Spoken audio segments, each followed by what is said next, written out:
Hello everyone, welcome back to my YouTube channel trading trends. आप सभी के एक न्यू लर्निंग वीडियो में स्वागत है। आज का हमारा टॉपिक रहेगा चार्ट ट्रेडिंग और हम चार्ट ट्रेडिंग करेंगे आज बैंक निफ्टी की। देखो, जैसे मैंने अब कंटिन्यूसली इसकी 6-7 वीडियोस बना दी हैं चार्ट ट्रेडिंग के ऊपर, डिफरेंट डिफरेंट टॉपिक्स के ऊपर, के कंपोनेंट पे और डिफरेंट डिफरेंट कंडीशन के ऊपर। आज मैं आपको बताऊंगा कि फिलहाल मैं कैसे पर्सपेक्टिव से किस तरीके से मार्केट को देखता हूँ, क्या किस तरीके से चार्ट को रीड करना चाहिए, और इलेक्शन के दौरान जैसे मान लो कोई स्पेसिफिक न्यूज आ रही है, उसको हम कैसे यूज कर सकते हैं हमारी ट्रेडिंग को और अच्छे बेहतरीन करने।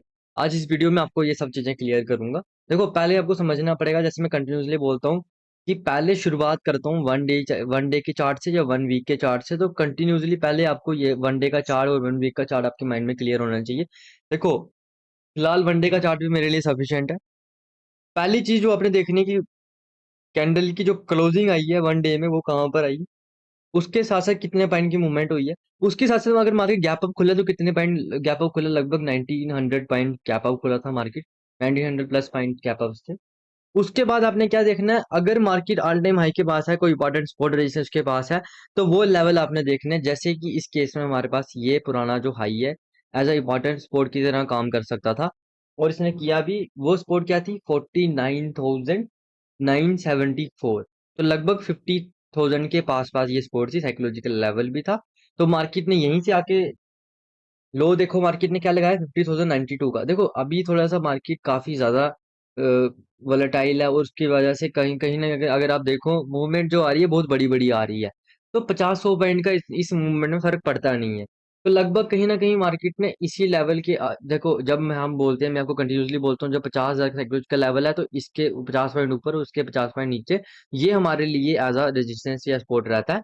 तो अभी के केस में कहीं ना कहीं इसमें लगा लो 100 पॉइंट ऊपर 100 पॉइंट नीचे, तो ये हमारे लिए एज अ साइकोलॉजिकल स्पोर्ट थी, जहां से मार्केट ने एक गैप अप खुलने के बाद वहीं से आके मार्केट ने एक पुल बैक लिया। पुल बैक लेने के बाद आस्ता आस्ता मार्केट कहीं ना कहीं जो सुबह मार्केट ने हाई लगाया था उसके ऊपर जाके क्लोज कर देता है। देखो, अभी का जो ऑल टाइम हाई है हमारे पास वो है 51,133। कहीं ना कहीं मार्केट अभी ऑल टाइम हाई लगा रहा है।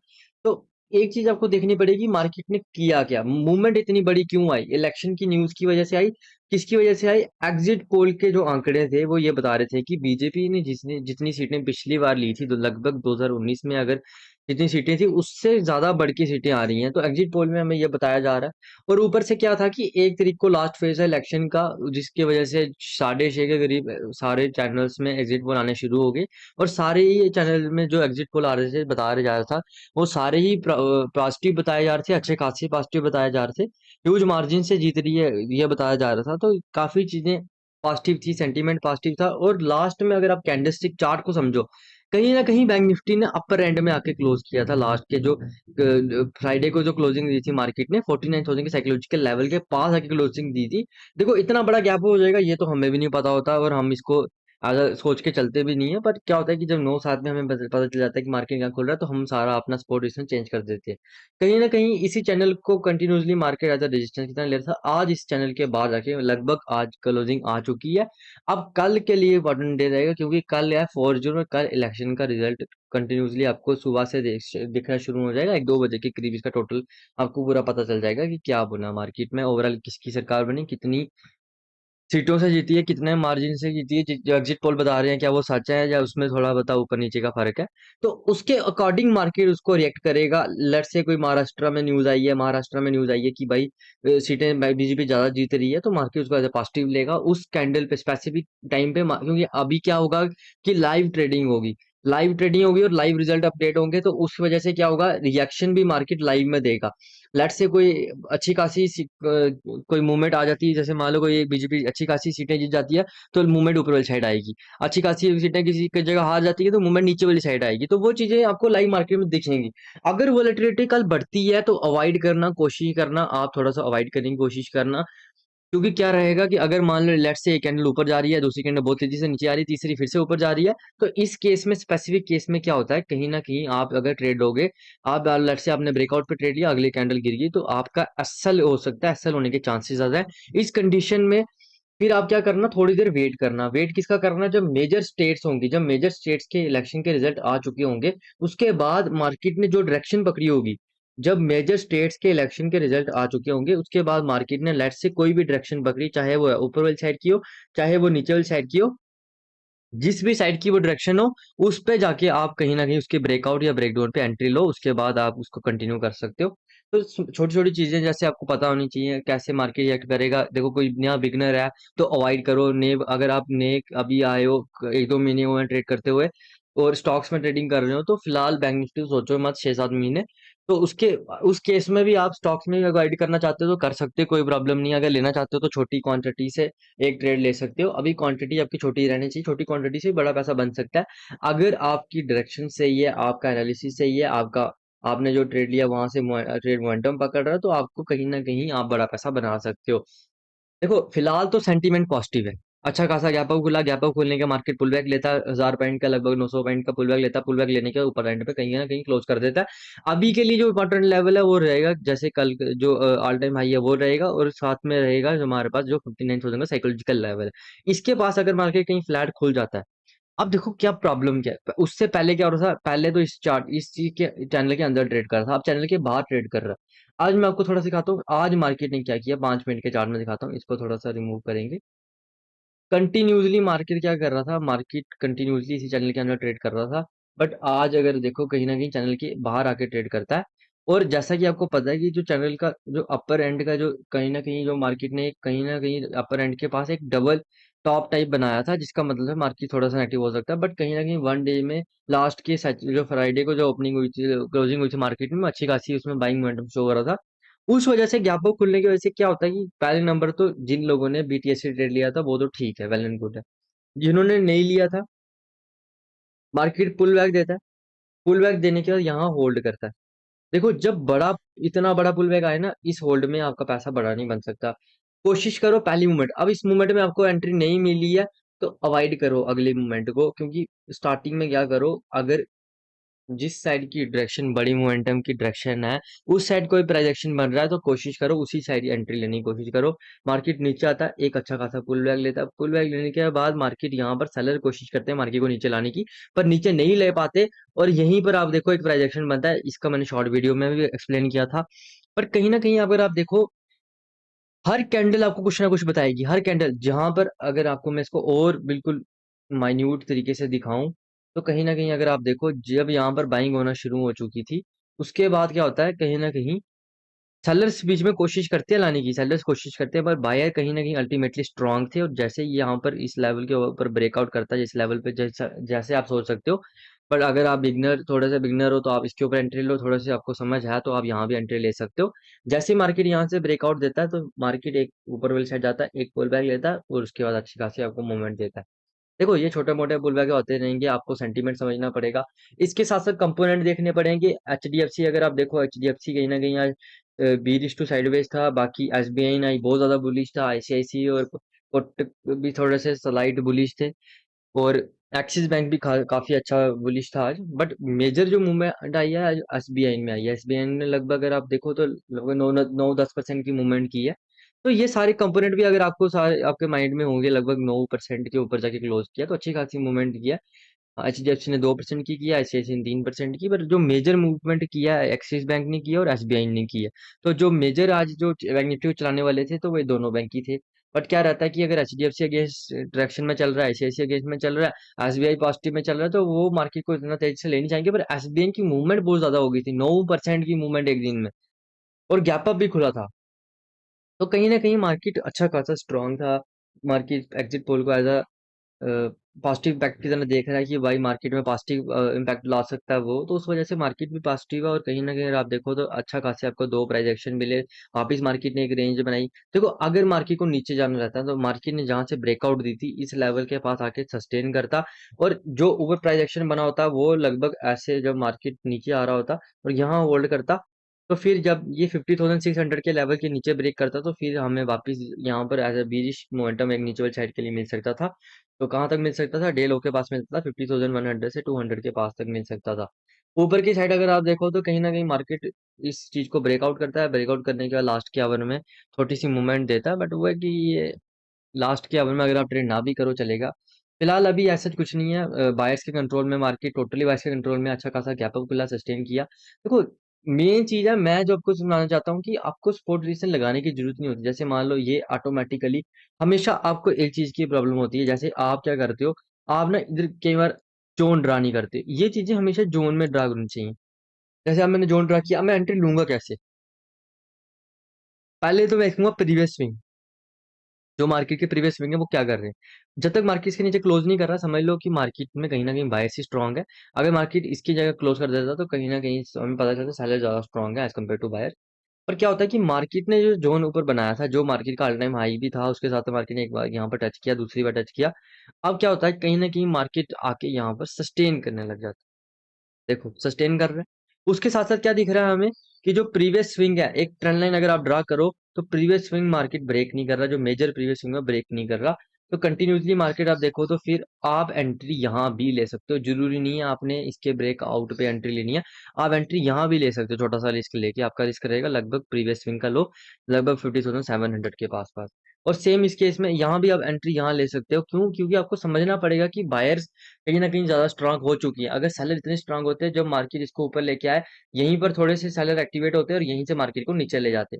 अगर ऐसा ना भी होता तो थोड़ा बहुत यहाँ पर अगर आप देखो, यहीं पर अगर होल्ड करता तब भी बेस्ट था सेलिंग की साइड के लिए, बट ऐसा होता नहीं है, बायर्स इसको ऊपर ले आते हैं। हालांकि यहाँ पर होल्ड भी होता है, इसके बावजूद बायर्स ऊपर ले आते हैं, उसके बाद यहाँ पर सस्टेन करते हैं। सस्टेन में भी अगर आप देखो, यहाँ एंट्री आप कहीं भी ले सकते हो। मार्केट एक अच्छी खासी ऊपर साइड मूवमेंट देता है। देखो बिल्कुल बेसिक बेसिक चीजों को चलेंगे, जिसको बेसिक बेसिक समझेगा, चार्ट को समझो। एक्स्ट्रा ऑर्डिनरी करने की कोई जरूरत नहीं है, एक्स्ट्रा चीजें सीक्रेट कुछ नहीं है, बस यही है कि समझो इंट्राडे में बेरिश हुआ, फिर यहाँ पर एंट्री क्यों ली? मैंने कहा था दो स्विंग के बाद, क्योंकि अभी हमारे पास दो स्विंग है नहीं है। और जो मेन जो सेलर होंगे वो अपनी पोजीशन कब एग्जिट कर देंगे? जब एक जो बड़ी सेलिंग कैंडल है, जैसे ही मार्केट इसके ऊपर आके ट्रेड करने लग जाएगा। देखो यहाँ पर आप दो स्विंग कैसे ले सकते हो? लेट से ये एक स्विंग हो चुका और ये एक बड़ा दूसरा स्विंग हो, क्योंकि कैंडल की मोमेंटम देखो ना कितने पे है इसका। इस कैंडल का आपको मैं दिखाता हूँ, इस कैंडल में कितनी मोमेंटम हुई है। इसका हाई से अगर हम लो मार्क करें तो लगभग 400 पॉइंट की मोमेंटम है। एक कैंडल में 400 पॉइंट की मोमेंटम आ रही है, तो वो एक स्विंग कितना काम करेगी? तो बैंक निफ्टी की एवरेज मूव जो होती है वो 100 से 150 से 300 पॉइंट के बीच से रहती है। 200, 250, कई बार 100 से भी कम होती है। तो इतनी बड़ी मूव आ रही है तो एक कैंडल में, तो ये स्विंग जितना काम करे, जैसे ही मार्केट इसके पास। अब जरूरी नहीं है कि इसके हाई क्रॉस नहीं करेगा तब तक आप ट्रेंड नहीं लो। यहाँ पर कहीं भी मार्केट अगर सस्टेन करेगा, ये हमेशा समझना पड़ेगा, पोजीशन जोन होते हैं। आपके माइंड में हमेशा जोन होने चाहिए। अब नीचे वाली साइड का ट्रेड कब लेंगे? जब मार्केट ने यहाँ ब्रेकआउट किया, इस जोन के पास आके होल्ड करेगा। तो जितने भी लोगों ने ऐसा थोड़े शॉर्ट टर्म बाइंग करके रखी होगी, वो अपनी एसएल बुकिंग करेंगे, प्रॉफिट बुकिंग करेंगे। और आपको एक नीचे वाली साइड की मोमेंटम मिल सकता है। देखो लॉन्ग अनवाइंडिंग होगी और नीचे साइड की एक मोमेंटम मिल सकता है आपको। कहाँ तक मिल सकता है? फिर हमारे पास अगली सपोर्ट है लगभग 300 के पास, फिर जो अगला टारगेट मिल सकता है लगभग 200 से 100 के बीच मिल सकता है। वन वे से क्या तो 100 तक नहीं जाए, पर आराम आराम से आपको तो ये टारगेट मिल सकते हैं। अगर बाय स्ट्रांग होंगे, कल अगर देखा जाएगा कैसे मार्केट रिएक्ट करता है, कल उसके सिनेरियो पे देखो। उसके बाद 12 बजे के बाद अगर आपको कोई ट्रेड मिलता है तो उस पर ट्रेड करो। फिलहाल ऐसा कोई करने की जरूरत नहीं है। थोड़ा सा आपको कंपोनेंट भी दिखा देता हूँ, कंपोनेंट क्या कर रहे हैं। एचडीएफसी अगर आप देखो, एचडीएफसी का वन डे टाइम फ्रेम देखो, तो वन डे में एचडीएफसी कहीं ना कहीं जो इसका मेजर इसका रजिस्टिंग का काम करता है, 1560 वाला लेवल, इसके ऊपर आके क्लोजिंग करता है, चाहे रेड में क्लोजिंग करता है। 5 मिनट भी देख लेते हैं साथ साथ इसके, क्योंकि एचडीएफसी ऊपर से गिरा बहुत है। अगर आप एचडीएफसी देखो तो एचडीएफसी 1600-1700 में ट्रेड कर रहा था, तो वहां से अच्छी खासी नीचे इसने गिरावट की है। हाँ एचडीएफसी काफी ज्यादा वोलेटाइल रहा है, जिनमें ये कैंडल अगर आप देखो बहुत बड़ी कैंडल बनी है लगभग। ये कैंडल 1565 से लेके 48, एक कैंडल में ही लगभग यहाँ पर 20 पॉइंट की लगभग की, 18-20 पॉइंट की मूवमेंट है। तो देखो कहीं ना कहीं S B H D F C आज बीरिश टू साइडवेज रहा, बीरिश के बाद अब ऊपर पे साइड का ट्रेड यहाँ कैसे लेते? जब मार्केट आता नीचे पुल बैक लेता यहाँ पर, जब मार्केट इस पुल बैक को अगर सस्टेन कर देता, यहाँ अगर होल्ड करने का ब्रेकआउट कर देता, तो मार्केट में हम ऊपर वाली साइड का ट्रेड लेते। अगर कल मार्केट जैसे अब इसने रेंज बना दी है, कल एचडीएफसी अगर अपर एंड में यहाँ आके ट्रेड करेगा, ऊपर ब्रेकआउट देगा, तो ऊपर वाली साइड का ट्रेड लेंगे। यहाँ पर होल्ड करेगा, नीचे साइड देगा, नीचे साइड का ट्रेड लेंगे। कहाँ तक ट्रेड लेंगे? 1530-40 लेवल है, जो हमारे पास नेक्स्ट एज सपोर्ट की तरह काम करेगा। प्रीवियस डे का हाई बोल सकते हैं, जैसा मर्जी आप बोलो। यहाँ पर 1560 जो है इंपॉर्टेंट लेवल, ये था 1545 एज इंपॉर्टेंट लेवल की तरह काम कर सकता है। फिलहाल अगर देखो देखो ऐसा कोई जरूरत नहीं है, बट अगर आपको कंपोनेंट्स की मैंने वीडियो भी डाली हुई है, वो भी आप जाके चेकआउट कर सकते हो। आईसीआईसी अच्छे का लेवल पे क्लोज हुआ कहीं ना कहीं, जो ऑल टाइम हाई है उसके ऊपर जाके क्लोजिंग दी है इसने आज कहीं ना कहीं। तो ये पॉजिटिव साइन है। और नीचे से देखो विक बनी है, तो कहीं ना कहीं बायर्स ने लास्ट के मूव आवर में इसको ऊपर लेके गए होंगे। पहले क्या पता कुछ घंटे नीचे आया होगा, उसके बाद ऊपर ले गए होंगे। एसबीआई काफी ज्यादा बुलिश था आज। एसबीआई में अगर आप देखो और इस देखो एसबीआई में देखो, पहले नंबर आपको वनडे समझाता हूँ। एसबीआई का अगर आप वनडे देखो, एसबीआई में कितनी बड़ी मूवमेंट, कितनी दिन से होल्ड कर रहा है, कितने देर से इस चैनल के इसी रेंज के अंदर ट्रेड कर रहा है। अब इस रेंज के अंदर आउट ब्रेकआउट देता है, ब्रेकआउट चाहे गैप अप के तौर पर देता है, पर फिर भी आपको देखो कहीं ना कहीं आपको एंट्री करने का मौका मिलता है। वो कहाँ मिलता है? अब कैंडलस्टिक वीवर समझो, पहले हैमर कैंडल बनी, अब नीचे का ट्रेड तो लेंगे नहीं। क्यों नहीं लेंगे? क्योंकि नीचे कहीं ना कहीं मार्केट बुलिश साइड ज्यादा ज्यादा एज अ बुलिश साइन दिखा रहा है, पॉजिटिव साइन दिखा रहा है, तो नीचे वाली साइड का ट्रेड थोड़ा सा अवॉइड करेंगे। समझ होनी चाहिए, इतनी मार्केट का ओवरऑल सेंटीमेंट समझ होना चाहिए। उसके बाद सेलर्स फिर से कोशिश करते हैं, नीचे वाली साइड का ट्रेड कब लेते हैं? अगर मार्केट कहीं सस्टेन करता, अच्छा खासा रेंज बनाता, फिर नीचे वाली साइड ब्रेकआउट डाउन करता, तो फिर नीचे वाली साइड का ट्रेड लेते। ऐसा करता नहीं है, बायर्स फिर से इसको बुलाते हैं। एक सेलर बाद जो कोशिश करते हैं वो ये थी, इस कैंडल में सेलर एक बार कोशिश करते हैं, नहीं ले पाते नीचे, अगली कैंडल में बायर फिर से स्ट्रॉग हावी हो जाती है, और कहीं ना कहीं जहाँ पर ये कैंडल बनी है 950 की, यहाँ के बाद अगर आप देखो मार्केट कंटिन्यूसली ऊपर जाता रहा, लगभग 40-50 पॉइंट की मूवमेंट मिली है एसबीआई में। तो अच्छी खासी मूवमेंट है। एक्सिस बैंक भी अगर आप देखो वन डे के टाइम फ्रेम में अच्छा खासा बायर्स के हाथ में है, ग्रीन कैंडल में क्लोज किया है। उसके साथ साथ अगर आप देखो स्टार्टिंग में थोड़ा सा नीचे आने की कोशिश की, बट अल्टीमेटली बायर्स को ऊपर ले गए, और फिर इसने एक अच्छा खासा पुल बैक देने के बाद यहाँ पर रेंज बनाने के बाद फिर से लास्ट में कहीं ना कहीं हाई के पास आके क्लोजिंग की है। तो कहीं ना कहीं एक्सपीएन एक्सिस बैंक भी स्ट्रांग है। वन डे में अगर आप देखेंगे तो ये ऑल टाइम हाई के पास है, आज इसने अपना ऑल टाइम हाई लगाया। एक्सिस बैंक भी अगर आप देखो तो कंटिन्यूसली इसी रेंज के अंदर था, इसी रेंज पे ट्रेड कर रहा था, कभी इसके अपर एंड के पास आता था, कभी लोअर एंड के पास आ जाता था। तो आज इसने ब्रेकआउट दिया, ब्रेकआउट देने के बाद इसने जो हाई लगाया वो लगाया 1242 का, और जो क्लोजिंग दिया इसने दिया 1223 पे, तो हाई के आसपास ही है, तो अच्छा खासा मोमेंटम दिया इसने भी। कोटक बैंक अगर आप देखो, कोटक बैंक थोड़ा साइडवेज रहा। कोटक बैंक का थोड़ा सा एक्चुअली प्रॉब्लम है, कोटक बैंक की जब ये न्यूज आई थी उसकी वजह से कोटक बैंक की वो लगभग 200 पॉइंट की गिरावट एक दिन को देखने को मिली थी। कोटक बैंक में ऐसा कोई बड़ी मूव नहीं आई है ना, मार्केट इतना खास गैप अप खुला था, लगभग थोड़ा बहुत गैप अप खुला था, पर एक चीज है, मार्केट कल बड़े नीचे जाके क्लोज हुआ था, गैप अप इसका भी ठीक है, बट कहीं ना कहीं जो मोमेंटम है कहीं ना कहीं साइलेंट थी, कोई ऐसा बड़ी मूव नहीं देखने को मिली। हाँ, मार्केट थोड़ा सा बीजिश टू साइडवेज था, या साइड बुलिश टू साइडवेज बोलो, दो जैसे दोनों केस में बोल सकते हैं, क्योंकि कुछ भी बड़ी मोमेंटम नहीं है, कुछ भी कोई ऐसा कैंडलस्टिक बिहेवियर नहीं बना, या कुछ भी ऐसा नीचे वाली साइड का मोमेंटम नहीं दिखाया। ऐसा नहीं कि हम बोले इसने बैंक निफ्टी में कुछ खास कंट्रीब्यूट किया, इसका ऐसा कोई बड़ा इम्पैक्ट पड़ा नहीं होगा। तो ऐसा ही देखते हैं, ऐसे ही हम इसको ट्रेड करते हैं। देखो निफ्टी 50 के चार्ट को भी ऐसे ही समझते हैं, निफ्टी के चार्ट को भी ऐसे ही समझते हैं। बैंक निफ्टी काफी ज्यादा बुलिश है एज कम्पेयर टू निफ्टी 50। तो कंटिन्यूसली चार्ट को ऐसे ही देखा जाता है, उनको समझा जाता है। तो उसके कोई इलेक्शन की जो न्यूज है उसके अकॉर्डिंग हमें उसको कैसे इम्प्लीमेंट करना है, कैसे उसको यूज कर सकते हैं हम, तो ये सारी चीजें हम कंटिन्यूसली देख सकते हैं। Thanks for watching this video, have a nice day.